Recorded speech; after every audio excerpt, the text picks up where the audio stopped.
How's it going, everybody?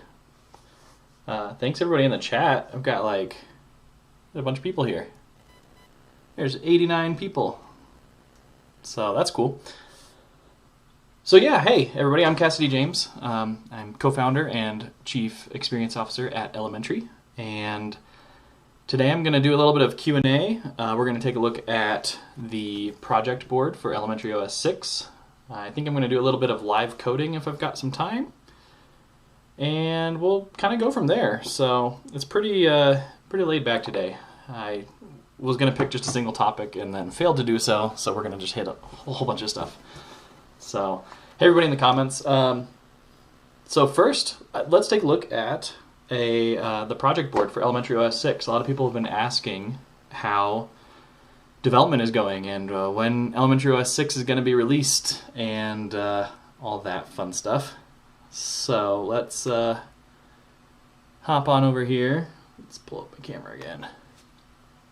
So this is how we track Elementary OS releases, and it's publicly available on. Let's pull up the URL here. I have too many computers with too many mice. At github.com/orgs/elementary/projects/65 or 55, and this is how we track our project. So we have a list of regressions. So if you're testing Elementary OS 6 through our early access program, which is at builds.elementary.io, then this left column is where you should look to make sure something hasn't been reported already before you go reporting it. Yeah, handful of regressions here, not a ton, just stuff we know we need to take care of. And let's see. The needs discussion. So this is stuff we still have to figure out. So we know it's something we have to figure out, but we just haven't done it yet. And then let's go over here to in progress.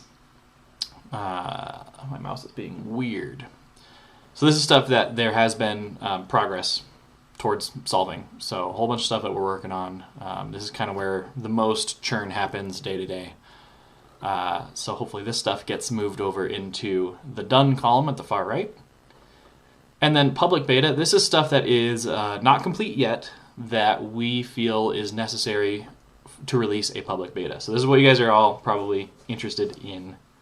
Somebody said a little bit of feedback buzz for my mic. Yeah, I'm not sure. Is it just too loud? Is it just buzzes in the background? I'm sorry about that. I have a new mic literally in the mail, so I can get that set up. I'm just using the webcam mic today. It's what I got, working with what I got. So yeah, this public beta will be available at least for developers and through our early access program. I'm not sure exactly the strategy for releasing it. I imagine we will release it publicly, hence public beta, and be more of an open beta. And yeah, the main things for the public beta is Flatpak integration. So right now we're shipping Epiphany as a Flatpak. That's our web browser. It's the GNOME web browser that we ship. And we are planning to spin up our own remote, which is basically a repository of Flatpak apps. Because right now we are shipping with a filtered version of FlatHub. So basically FlatHub is added as a source, but it's set to say you're only allowed to download Epiphany and some runtimes and stuff. That way we're not shipping with just like a floodgate of apps out of the box. The goal is to spin up our own remote, have Epiphany there, and then eventually have all the elementary apps there, and then eventually have all the App Center apps there as well. In order to do that, we need to provide a runtime SDK base app. We're not exactly sure which route we're going to go, but basically a way to have developers target Elementary OS as a Flatpak or in a Flatpak. And then we have to decide which apps are actually going to ship for the beta as a Flatpak and ship them on the ISO that way. So yeah, let's see. Yeah, so I've got so many things here plugged in with the electronics, so comments about feedback or buzz or something. I'm not sure what that would be. Sorry about that.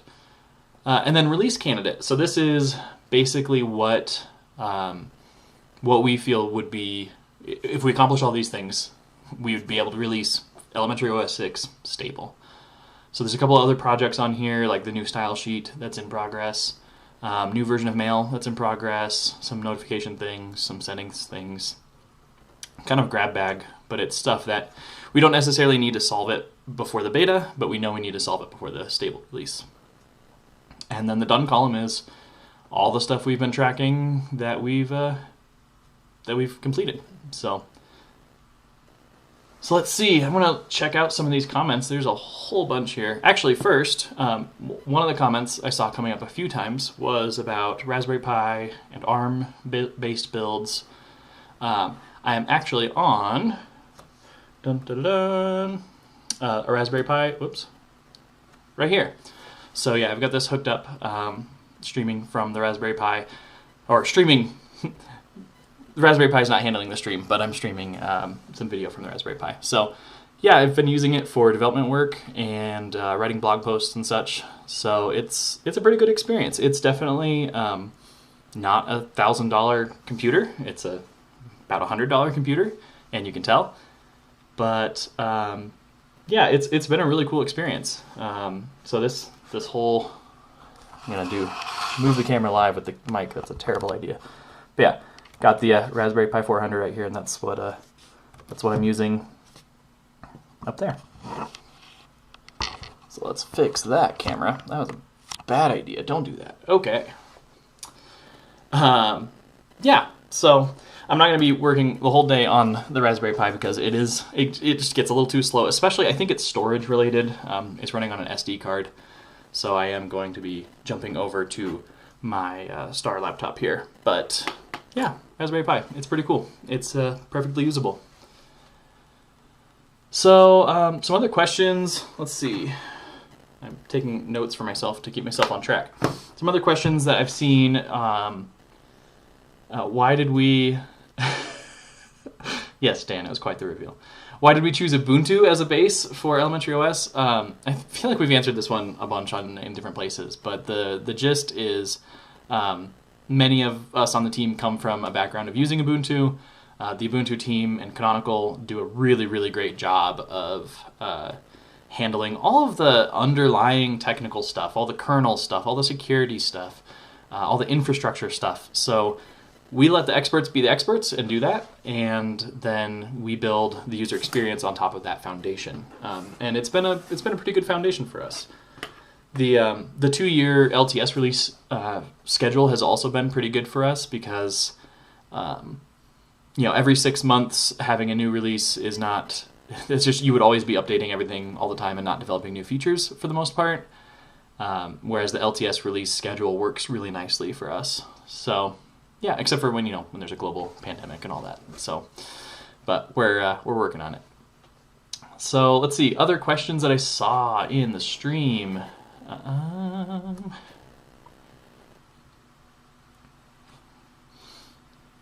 Gotta find which mouse I'm using. I have too many computers in front of me. Oh yeah, so for the ARM builds, those are at builds.elementary.io. I think somebody was specifically asking about the new M1 MacBook. Nobody on the team, as far as I know, has that hardware, and it's so locked down. It's basically an iPad as far as the architecture goes. I don't see us investing real time into that. If other upstream projects like Linux, the Linux kernel itself, and Ubuntu and other projects actually start supporting it and it works pretty well, I could see us shipping a build for that. But at this point, I think it's too new for us to really dedicate time, and it's too locked down for us to really dedicate time into shipping on that. Some people were asking about dark style. So yeah, as you'll see on the Raspberry Pi here, we've got we're using a dark style. My capture card has a lot of latency. That's another reason I'm not using the Pi full time on this stream.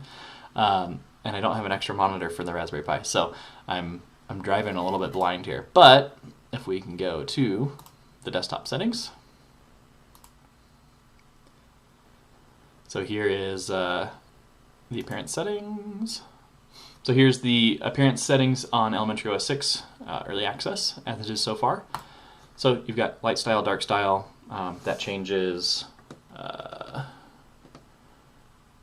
That changes the dock, it changes things like the keyboard shortcut overlay, the applications menu and the indicators up top there, and default apps, the settings app, the files app, app center. The goal is eventually to have all the default shipped apps respond to that if it makes sense, unless they're an app that's always dark, like Photos, which doesn't quite make as much sense to go into an always light mode. So yeah, dark style's coming along. We'll get into that a little bit more too later. I'm gonna actually update an Elementary OS 5 app for Elementary OS 6, including the new dark style support. So we're gonna play with that a little bit more. But yeah, that's how it is today on the Raspberry Pi. So I'm gonna go ahead and switch over now. So this is now on my laptop. Any other questions before we get into doing a simple pull request against an app to update it for Elementary OS 6? Looking through the chat. I really need background music now. This is when I need it. I did not foresee that. Somebody mentioned Elementary OS 6 with full Pinebook Pro support. Yeah, I think it's still up in the air how Raspberry Pi and Pinebook Pro are going to, how officially they'll be supported with Elementary OS 6. I've got my Pinebook Pro here with a custom vinyl skin I made. I love this thing. I use it all the time. It's kind of the same thing as the Raspberry Pi, where it's great. It's a great experience. I think Elementary OS runs as well as or better than any other operating system on it, but it's still a $200 computer compared to, you know, a $1,000 even $500 laptop is going to be a different class of hardware.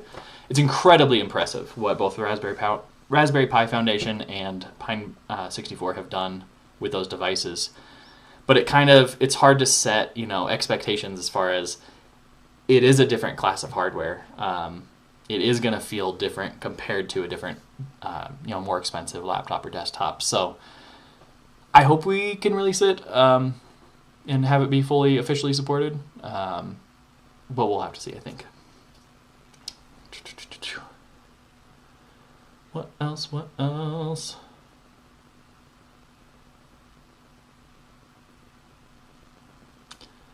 Somebody's asking, how will we get income after Odin is released? So same way we always have. So we charge a pay-what-you-want purchase for Elementary OS.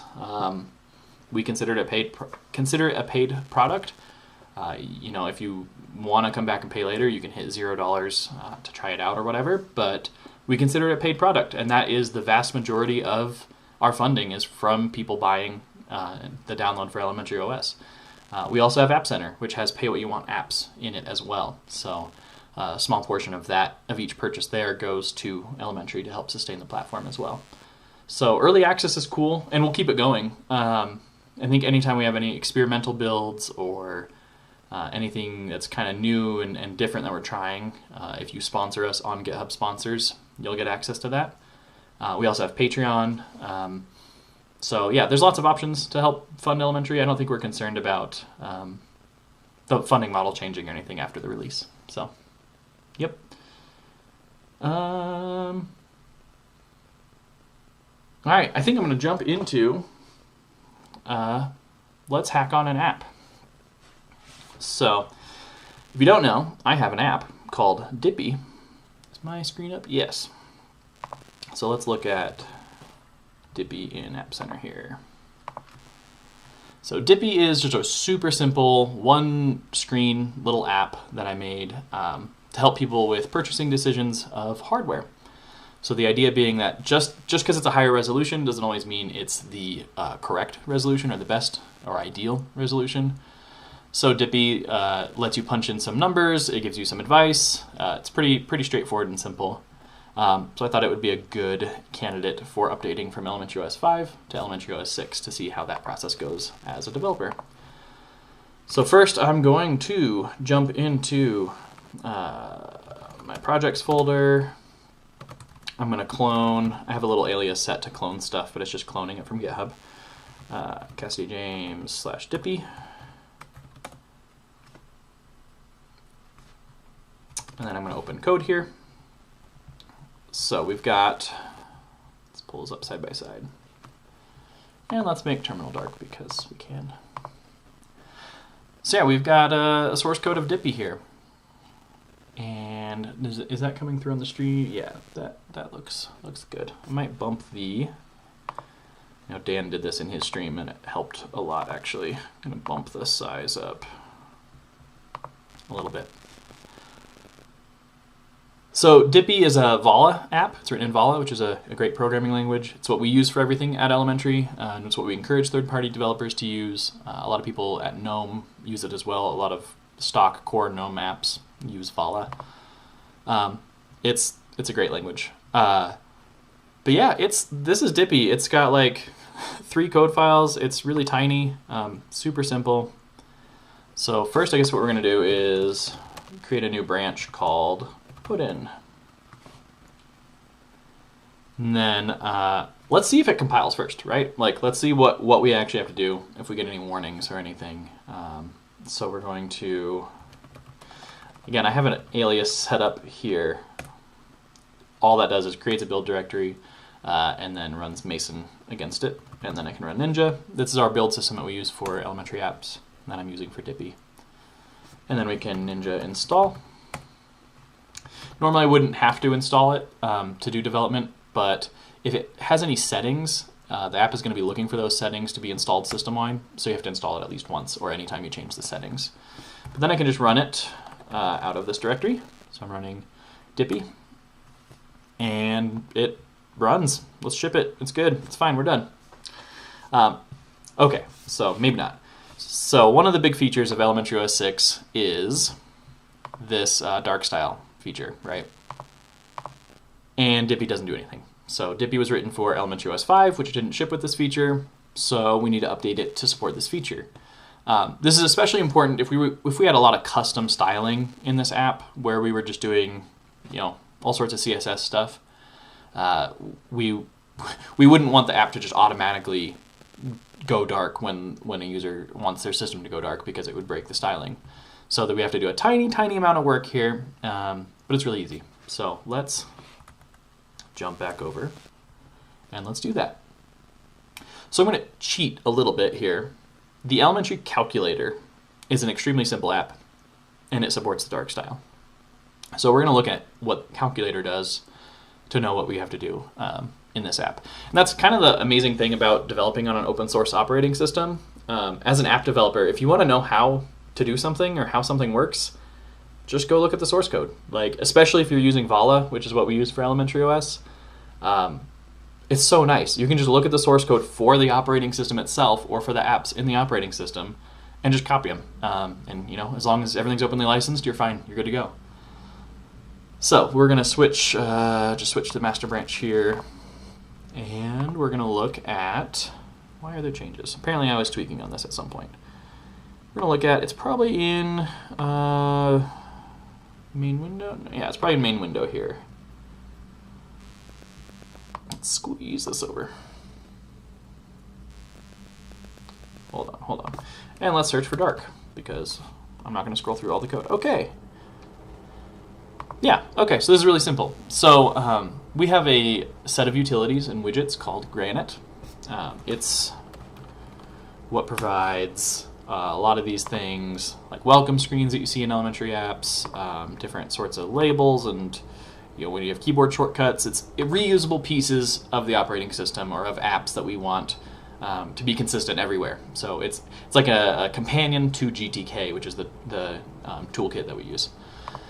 So one of those things is dark style. So you can see Granite opened in a dark style because my system is in a dark style, but you can switch it over to light.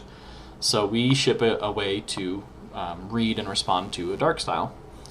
So what we have to do is basically this chunk of code here. We have to talk to Granite settings and GTK settings. We've set those up so we can talk to them. Then if we set the GTK preference, which is the app gets to decide if it wants to be dark or light. So we set that GTK preference to match if the Granite preference, which is the system-wide preference, is set to dark. So basically, yeah, GTK dark equals Granite dark. So if Granite is not dark, then GTK won't be dark. And then we connect to the prefers color scheme signal here. So basically, if the user changes, while your app is open, if the user changes the dark style, this will respond to that. And then we just do the exact same thing. Say, hey, let's listen to that setting, and if it changes, then we're going to say, if it's dark, we're going to be dark. So it's really simple. I'm going to jump in here to the application, because we want the whole app to just respond to this. So let's see, we've got some CSS related stuff here. So let's do it right below that, because it's somewhat related. And so Granite settings, GTK settings. Honestly, I think that literally might be all we need to do is copy and paste that right out of Calculator. I might be missing something obvious, but let's see what happens here. So we're going to run Ninja to build it, and then we're going to run the app. Look at that. Look at that. Now let's make sure it responds to, boom, I just updated an app for dark style. So it took just a few minutes. And, you know, again, let's test this, make sure a 13.3 inch laptop at 3200. Sure, yeah, it looks great. I think this app could ship on Elementary OS 6 now, and it supports the dark style and everything. So, and I didn't see any, I wasn't really paying attention earlier, if there were any deprecation warnings. I don't see any errors or warnings. Again, it's an extremely simple app, so almost cheating a little bit there. Let me look at the comments here. We've got see some interesting comments actually. And Dan, thanks for jumping in there and responding to stuff too. That's helpful. Let's see. So Pizza Loving Nerd, hello by the way, asks, would a GTK app that isn't built with Vala or Granite be allowed in the Elementary store if it works with Elementary Style Sheet? Yes. So there's no requirement to use Vala or any specific language. And there's no requirement to use Granite. Granite is just it's a helper utility. It's there to make things easier, but you don't have to use it. Yeah, the requirements are at docs.elementary.io. Let's jump over and make sure I'm right actually here. Yeah.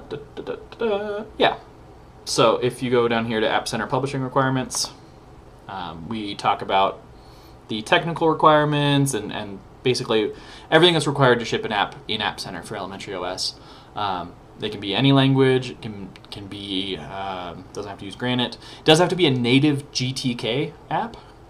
That's a hard requirement so that platform features just that people expect, like the text size, work, and things like accessibility are consistent across different apps. So that is a requirement. But other than that, there's no requirement as far as languages or anything. We just provide Granite as a way, as a helper for you, basically. So yeah, good question. That was really good. Are third-party wing panel plugins allowed in the Elementary store in Odin? So no, the wing panel is designed to have system indicators. So it's things that convey system status that are provided by the system for the system. Basically the state of the system, or in some cases the state of the world, like the current time. We in the past have had support for old deprecated APIs for status indicators and things like that. Dan has given a good talk about this. I've written a blog post about this. There's a lot of information out there.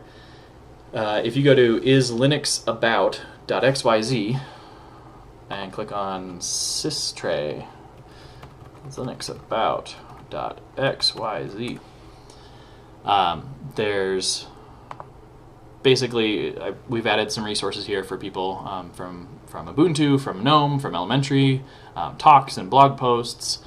And then we also show, here are the replacement APIs that apps can use.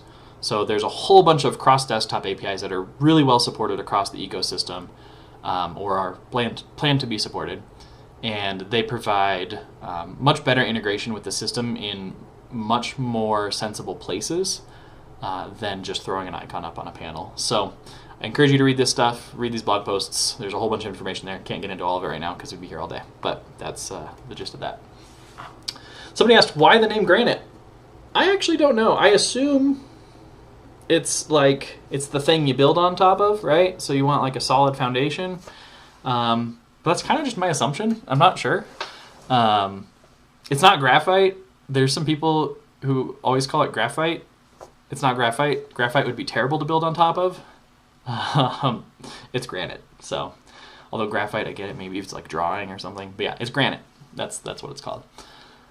Let's see. Can you use the Elementary App Store and its apps on other distributions? So App Center is designed for non-elementary OS. It is not available on any other distributions.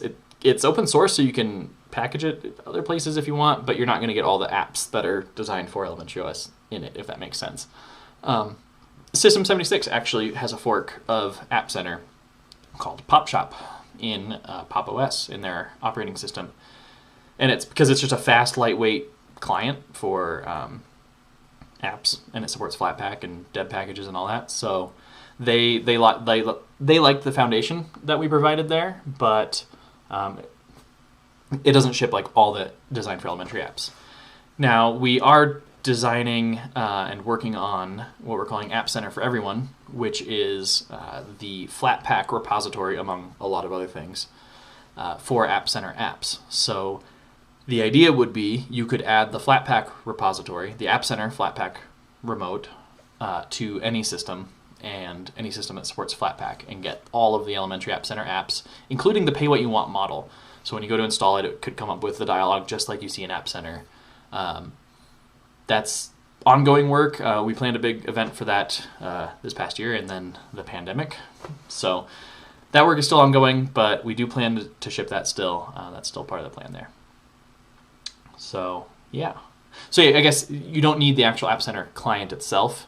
You just need the remote, the source of the apps. And it would integrate with like GNOME software, Kitty, Discover, or whatever your system is using. And it would still prompt you with the pay what you want option and everything like you'd expect. Somebody else asked, has an upgrade from Elementary OS 5 up to 6 been tested, or will require a fresh install? As of now, I think our stance is still fresh install is always going to be the best. Even like Ubuntu did a study recently, or looked at their statistics. Something like 90-some% of users, even when they support distribution upgrades, like 90% do a fresh install anyway. It's always the safest option because you back your data up so you have a backup. You do a fresh install so you don't have any weird configuration changes, and then you copy over whatever you need. There has been some community work on looking at how an upgrade system could work. I think it's pretty early to tell if that would be well supported or not. But yeah, I don't know. I think the long-term future there is image-based operating system and updates, but that's not coming with 6. So yeah, I think it's still a little too early to tell the exact plan there. Somebody's asking about Mail 2.0. Basically, without getting super into the weeds, elementary Mail has been rewritten and is being worked on to be based on the Evolution Data Server backend. So here is, oh, I forgot it was in dark style. Here is the new Mail app.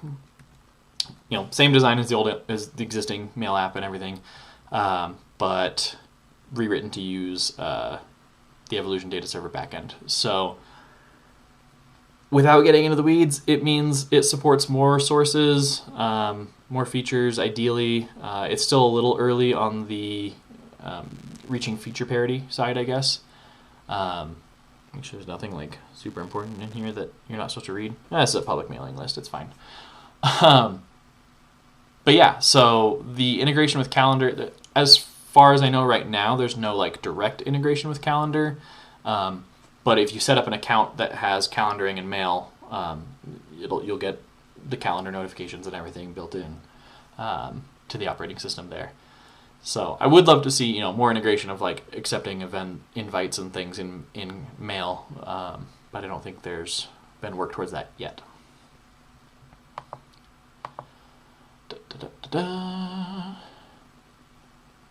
Somebody's asking, is there cloud provider support in files? Yes, we support the cloud providers API. And integrating online accounts into the operating system. Yeah, so that's still a section of work that we have to do before the stable release is online accounts. I think right now our strategy is to support basically anything Evolution Data Server supports, so it's a pretty easy layer right there. As far as like third-party services like Nextcloud or like Facebook or Google or Microsoft or whatever in online accounts, it's really hard because in the past we've supported a bunch of online account providers and then no apps really tapped into them or talked to them, or only like one would. And the way platforms are designing their APIs is they're not really designing them to be integrated at the platform level. You get an API key for your app. You get an API key for your website to talk to these third-party services. So, I don't know. I think there's still a little up in the air there. But I think we're really more focusing on mail, calendar, contacts, notes, those sorts of standard features that are in like Evolution Data Server, if that makes sense. Let's see. Okay, I think that's enough Q&A for now, because otherwise I could just sit here all day bouncing all over the place. Let's finish up this, updating this app and pushing it up to GitHub. Another feature that is good to test if you're updating your app for Elementary OS 6 is, let's get this out of the way here. I'm just going to hide myself. That's easier. Is this text size. So you can see we have the different text sizes here. Because Dippy is a GTK app using standard stuff, it scales up correctly. So I think that's fine. Dyslexia-friendly text. We're not doing any custom typography here. So if we, this is kind of testing the boundaries of customization as far as we've got the largest text size and the dyslexia text, and we could set a dark style, and we've got a non-blue accent color, and it all works there, and it follows accent color. We could do more creative things, like we could have different icons for each color, each accent color if we wanted or something. But I think that would be getting a little ahead of ourselves. So I'm going to get this back to, I guess we were on large because it's easier to read. Get this a little bit back to normal.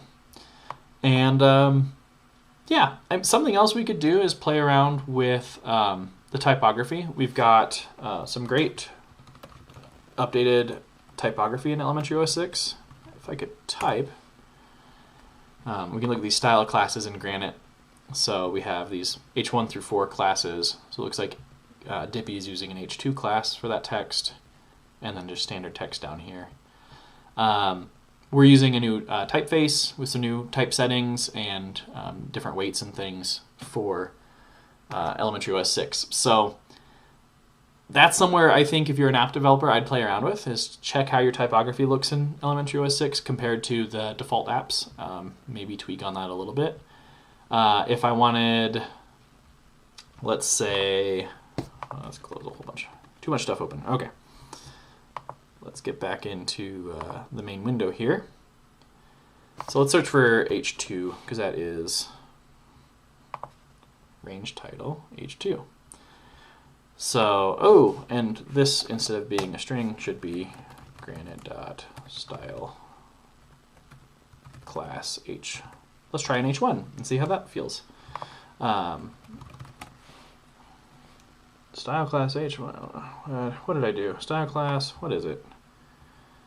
This is when I pull out the inspector, and I guess that's not going to help me because it's just going to say H1. This is when I pull out the docs. Okay, let's go to VolaDoc. See, you're getting a real live, unrehearsed look at development, and I don't know everything off the top of my head. Let's go to Granite on voladoc.org, and let's look for style class H1 label. It's style class H1 label. So that's what we want. H1 label. So it's just best practice to use those constants instead of manually specifying strings. Theoretically, down the road, we could choose a different string, and if you use the constant, you'll get that for free. We could also deprecate style classes, which we have done. Thanks, Dan. I just saw your comment. Yeah, H1 label. So if you use the constant, then you get a deprecation warning if it's deprecated. So that's a nice to have there, even though it's functionally equivalent to putting the string that it's referencing. So yeah, there you got an H1 label instead. So again, let's do a 27-inch. What's 2560? Yeah, there you go. I don't know. I'm a sucker for the chunky inter kind of Swiss type. I don't know how I like it with that size of icon there. I think it looks pretty good. Let's do it. Why not? Let's update the typography for Elementary OS 6 for the 6th release of this. While we're here, let's do... oh, there's so much code cleanup I could do, but I think that would bore everybody. Code style fixes that I could do.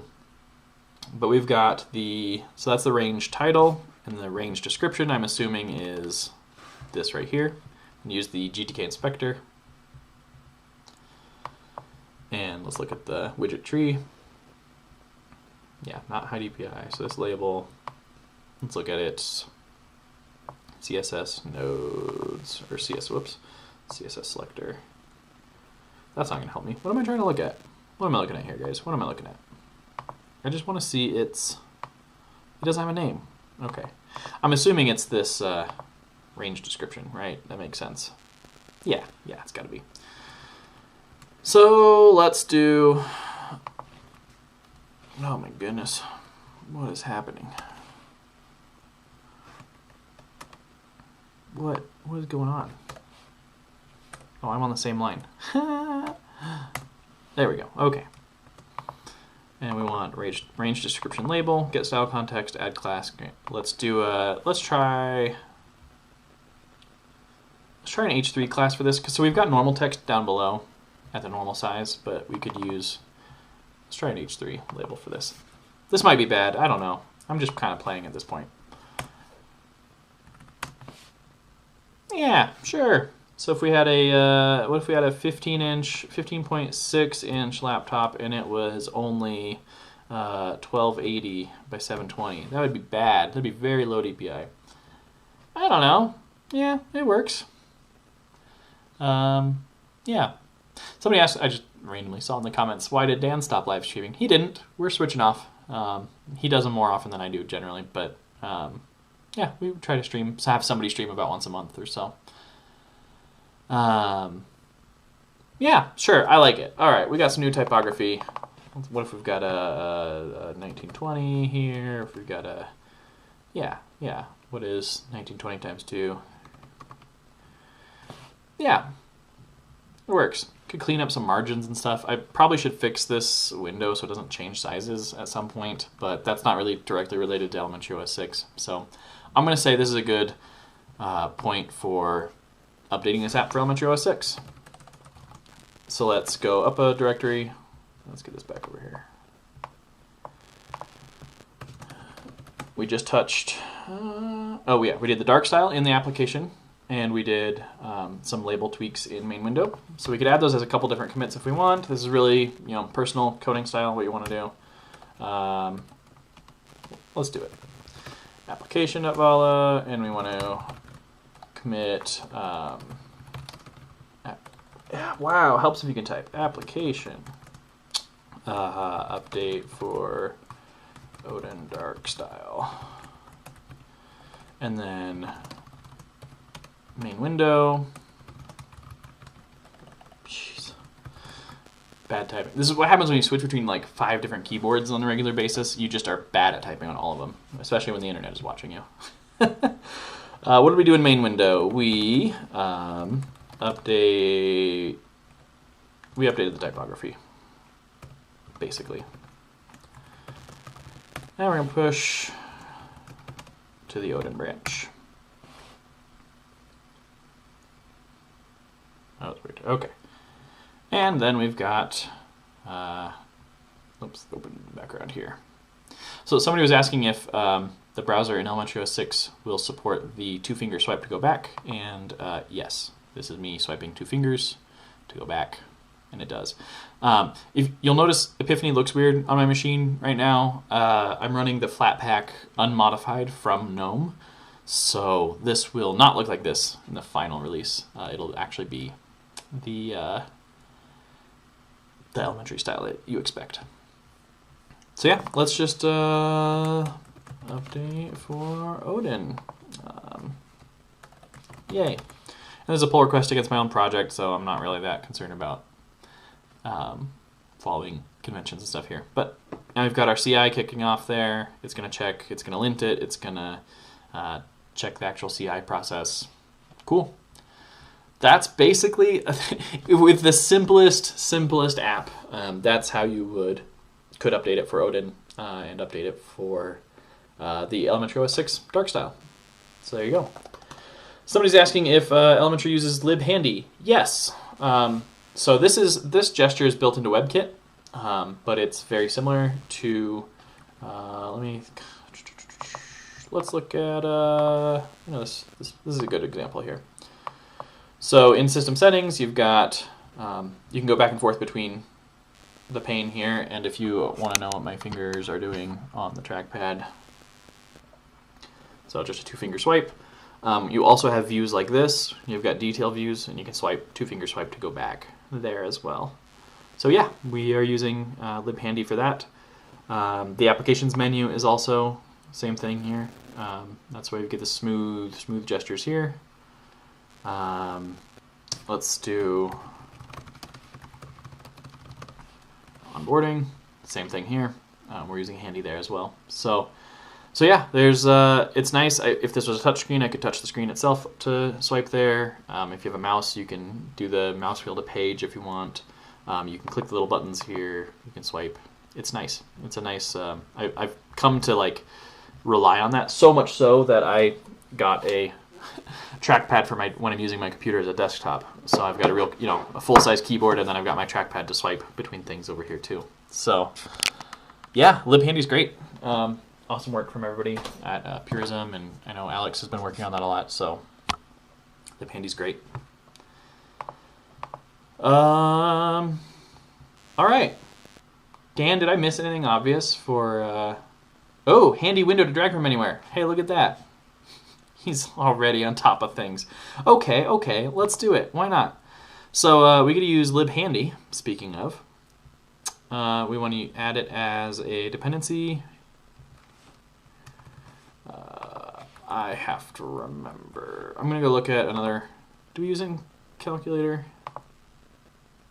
No. What do we use it in? What's a good app we use it in? Do a notification? What? I can't follow the chat here. Shortcut overlay. Why would you need a notification in Elementary OS 6 for this app? Doesn't make any sense. I gotta read the backlog in the chat here. What is happening? Do a notification.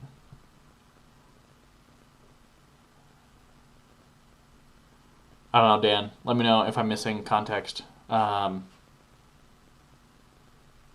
This app doesn't make any sense for notifications. Oh, swipe a notification. That's probably what you're talking about. I bet that's what you're talking about. So yeah, I've got notifications here. You can swipe them. This is definitely where Libhandy is awesome. So you can dismiss. Read my total legit stuff here. It's probably not here. Let's clear that out. You probably shouldn't read all that stuff. But let's do. Does Granite Demo have a notification thing now? Somewhere. Do we have a notification? Am I blind?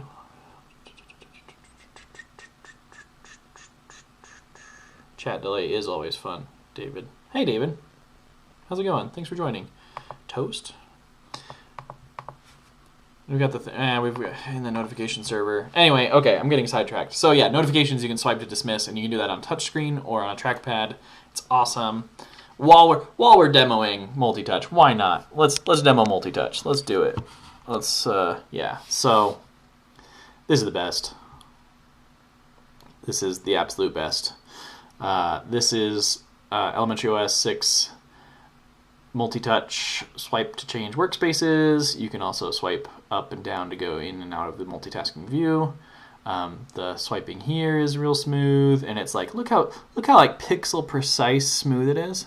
You're like, if you just want to like when you're in here and you just want to like peek over, like yeah, that's over there. Okay, it's so nice. It's so nice. I know Jeremy wanted to see multi-touch stuff. The technical side of how this is implemented, as far as I understand, Toucheg is running as a daemon, and Gala is acting as a client for Toucheg. So Toucheg is talking to libinput's multi-touch support. So it's saying, hey, you started a 3-finger swipe. Okay, here's the acceleration. Okay, you let go. Toucheg is listening to that through libinput, and then Gala is basically talking to Toucheg and doing interesting things with that. So swiping and all that stuff. So yeah. Somebody's asking if we do much development on multi-screen desktops. Man, I'm being a terrible streamer with the camera here. I can't do this. I have like 5 screens in front of me right now, so I'm definitely a multi-screen user. It's mostly a laptop with multiple external screens. But yeah, definitely do the multi-desktop thing. The main nitpick I have with it right now is we're kind of stuck with Mutter only supports either workspaces on a single display or workspaces on all displays simultaneously. So we kind of have to work with that. I have a feeling in the future they're going to improve that in Mutter. Mutter is the library, the window management library that we build Gala, our window manager, on top of. So Gala is this thing that does all the window management. So basically, it sounds like there might be some progress in Mutter to do independent workspaces per display, which is my ideal. I think that's what most other operating systems do. At least Mac OS does that. So, yeah. Is it not Toucheg? Toucheg? It's got an accent on there. I don't know. I have to ask Jose how to pronounce it. I always read it as Toucheg, but maybe I'm dumb. I also called our original mail app Postler instead of Postler, so who knows. Dope. Jeremy, is that so in Mutter? Dope. I'll have to look at that. Yeah, that would be really cool. The Jeremy Solar from System 76 is hanging out in the chat. Hello, Jeremy. He mentioned individual workspaces per display in Mutter coming as part of Pop! OS 2104. So I'll have to look at that and see if that's something something we could do as well. And he says if they get to it first, it'll go upstairs. And by upstairs, he means upstream. Dope. Yeah. So cool. Okay, we're gonna do a handy window while we're just kind of messing around here. I was trying to figure out. Okay, shortcut overlay I know uses handy, so I just grabbed the source for it because I don't remember exactly. Okay, libhandy, and I think we actually want version 1 or higher now. So in our build system, we're just saying, hey, let's add a dependency for handy, and let's say greater than or equal to 1.0.0. Might not be needed for what we're doing, but let's do that. And then we get to say in our main window, we can just call it a handy window. And we have to handy, oh my goodness, this code is so bad. I haven't looked at this code. Oh, hey, while we're here, apparently I looked at it in 2020 at some point, but most of it was written in 2018. So, yeah, this is not the way I would write this today. It's fine. Okay, so when we construct, I know we have to do handy.init. That's just a thing that you got to do. Is it a capital I? I don't actually remember how handy works. Oh, that's it, and that might be new in shortcut overlay hasn't been updated for that, really? What else? I know we've got a Harvey. I was looking at Harvey. Harvey is a, oops, we already have it, an app that Dan wrote. So it'll have total best practices, I'm sure, here. Yeah, Handy Init. Okay, lowercase I. Handy Init. I'm sure I could just go look at the docs too. Again, open source. You just look at the source code. Why would you go look at docs when you got source code? Also, look at the docs. The docs are good. Wow, it's 2:50 and I've only gone through like half the things I was going to do today. Okay. All right. Let's get back to the right place here. Handy Init.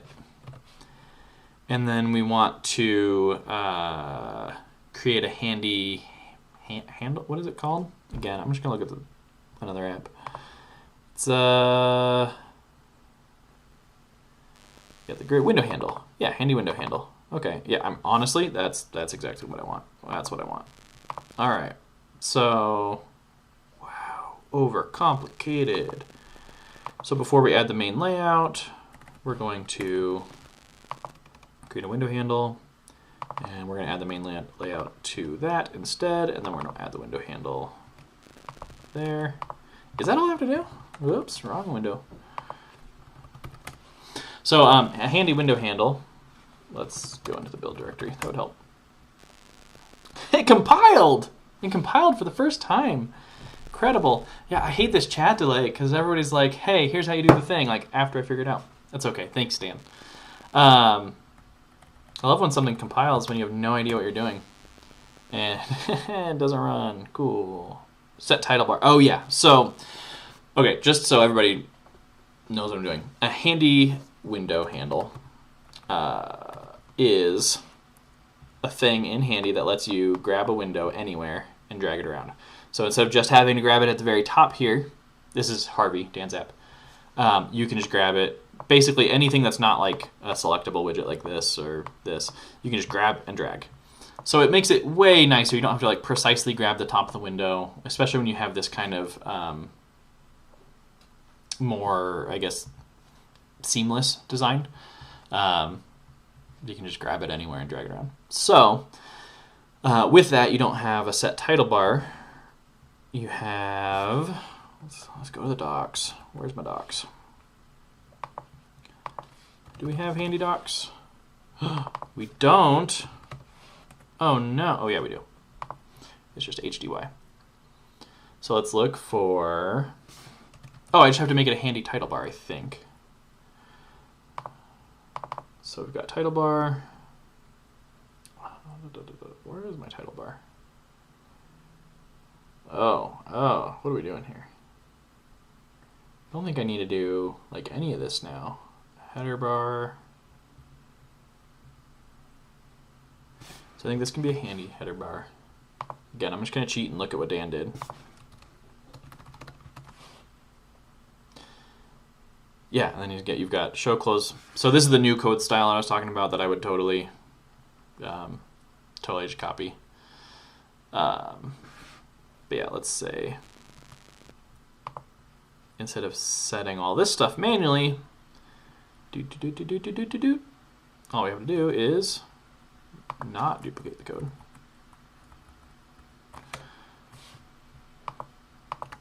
Is that all we have to do? No, set header does not exist in the context of main window. Set header? What are we doing with set header? I don't even know what that is. That's setting the... Oh, I just have to add it to the grid, I think is what I have to do here. So, window handle...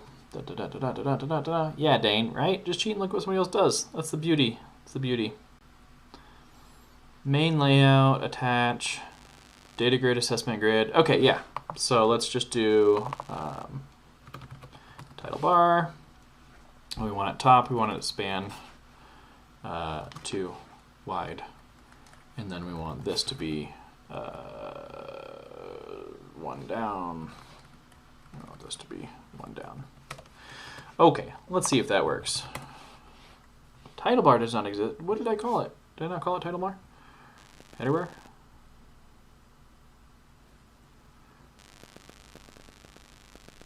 Header. Header equals header bar. Okay, okay. let's call that title bar, or header bar. Whatever. Gonna change as few things as possible here. Where'd we go? Where'd we go? Where'd we go? My gosh. There's, yeah, okay. Attach, header. Whew. This is what happens when you have too much caffeine before a stream. Hey, look at that. It looks terrible. Okay, I've gone down a rabbit hole. Oh, because it's actually a header bar. I want it. So I think I still need to add that one of those classes to it to make it not obnoxious. Again, let's look at what Dan does here. Okay, yeah, he's still adding default decoration and flat. Okay, that makes sense.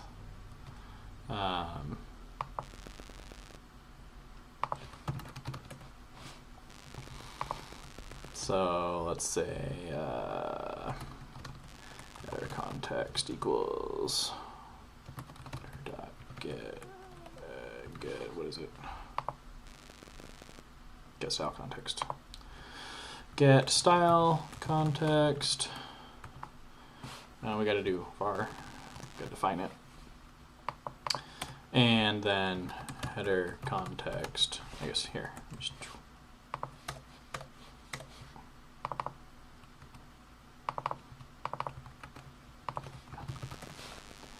okay, so now we added some style classes. Hey, look at that. Now you can drag it anywhere. And it's, yeah, cool. I like that. Thanks, Dan. Good idea. I probably don't need the rounded class anymore. I saw that somewhere. Yeah, so I was adding a rounded class, style class, to the whole window itself. That is taken care of by Handy Window. So I still have those nice rounded bottom corners without that. Cool. Okay. All right. Let's. Oh yeah, Dan, you're right. You gotta make the style context unowned. Where'd that go? Header style. Header style context. So what do I want to do? It's a GTK style. No, unowned, right? Unowned GTK style context. Something like that. You probably are doing it here. No, you're not, Dan. Dan, your code is bad. It's fine. Okay. Make sure that runs. Yeah. So making an unknown reference is better. Okay. All right. So we're gonna add. Whoops. Let's go up the directory. Git commit. So in main window, we use Handy Window, HDY window. Cool. So that's a nice little update because we have Handy in Elementary OS 6 now. So you can just get that stuff, the rounded corners and the drag from anywhere for free. So yeah. I think that was a good little update on an app there.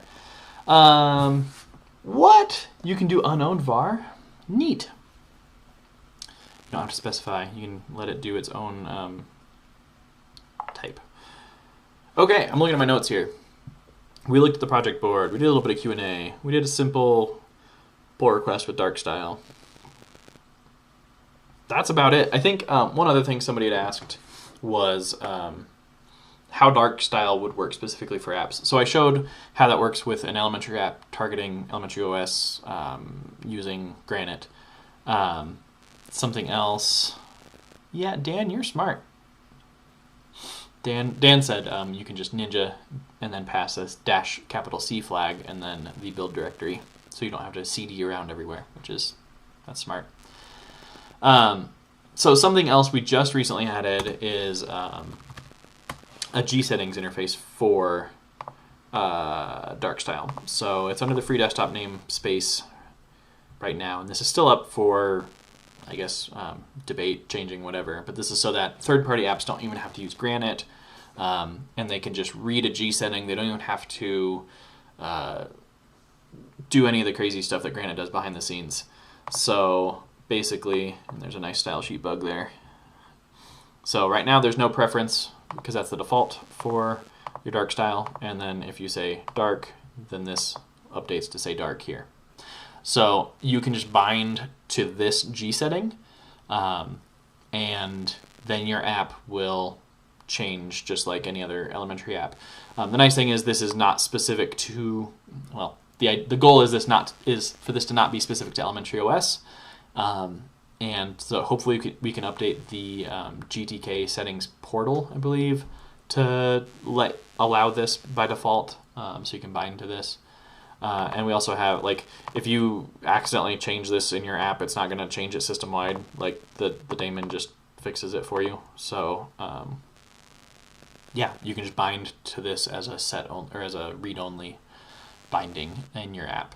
So, Jeremy, I think that answers your question specifically that you were asking on Twitter, is, you know, how a third-party app would support this.